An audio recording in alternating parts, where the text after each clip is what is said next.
Good, good. That's what it says. Good, good. Are you doing good? Are you looking good while you're doing good? Mirror, mirror on the wall, who has the most benevolent beard of them all? Listen, man, to live in this world without benevolence is empty.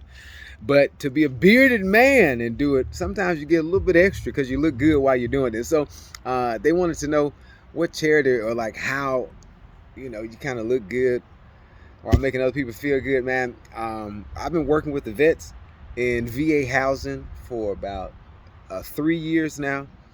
And, some come and some go, and then they grow and then they get their own place, stuff like that. But there was this a couple of times. It started with one.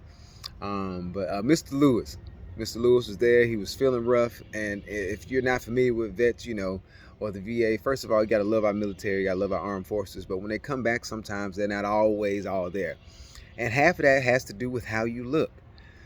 And he saw me fresh. He was like, "Man, you look good. What's the?" He's like, "Who cut your hair?" I was like, "Oh, my barber." And I introduced him to my barber, and he went up there, and we got his hair cut. And it was like he looked in the new mirror. He looked at his face in the mirror, and it looked new. He had a new outlook. He had his beard was tight. His line was tight. He put that T trim on him, and once you put the trim on there, it changes the outlook. And you really forget how much your appearance matters. And those men, when they come back, and they feel like they can't see themselves anymore. And we all know that not all symptoms are visible symptoms, and we know what symptoms we're talking about.